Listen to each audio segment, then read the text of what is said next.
Europe 1 et l'édito sport de Virginie Fulpin. Bonjour Virginie. Bonjour Mathieu. L'édito sport, ça y est, vous avez vu tout le documentaire The Last Dance. Et vous n'êtes pas la seule. Les 2 derniers épisodes de la série sur Michael Jordan et les Chicago Bulls dans les années 90 sont sortis hier sur Netflix. Un succès planétaire, gigantesque. Pour vous, Virginie, c'est un documentaire que doivent voir même ceux qui n'aiment pas plus que ça le basket, tant cela va au-delà du sport. Oui, Michael Jordan a quand même l'art d'être the right man at the right place. On le savait déjà, mais là, ça se confirme dans les grandes largeurs. C'est au moment où la planète entière était bloquée, chacun chez soi, qu'est sorti ce documentaire sur les Chicago Bulls des années 90. Ils sont forts chez Netflix, on ne pouvait pas faire mieux. Je suis sûre que dans quelques années, quand on repensera à cette pandémie, on se souviendra aussi d'avoir été des millions à attendre impatiemment le lundi matin 9h01 pour avoir notre dose hebdomadaire de 2 épisodes de NBA vintage et mythique. Oui, les fans de basket s'y retrouvent, évidemment. Voir à l'œuvre la meilleure équipe de l'histoire et se plonger dans ses coulisses, c'est passionnant pour les dingues de sport. Mais pas seulement. Et ça n'est pas non plus juste une ode à la gloire de Michael Jordan, parce que ça, on en a déjà vu quelques-unes.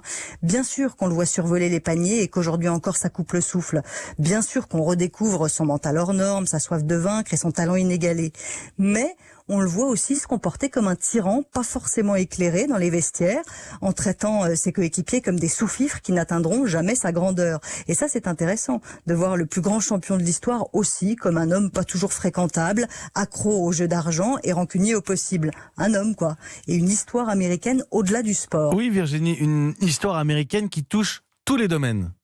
Déjà, le sport et l'économie ne sont jamais très éloignés aux États-Unis. Et là, on a le maître en la matière. On découvre comment Nike a réussi le jackpot du siècle en devenant le sponsor de Michael Jordan au tout début de sa carrière. Et puis derrière, le joueur, avec son charisme planétaire, a réussi à transformer la mode. Avant lui, on rentrait pas en boîte de nuit en basket. Après lui, c'est l'accessoire indispensable. Oui, il a 2 ou 3 cordes à son arc. Il aurait pu en faire davantage d'ailleurs, contre le racisme aux États-Unis, par exemple. Ça n'est pas moi qui le dis, c'est Barack Obama. Excusez du peu, mais quand l'ancien président américain prend la parole dans un documentaire sur un champion, c'est qu'on dépasse un peu le sport. Michael Jordan, c'est un phénomène de société, et cette série, elle en dit aussi long sur lui que sur nous. C'est ça aussi une icône. Vous voyez, pas la peine d'être incollable sur la NBA pour accepter une dernière danse.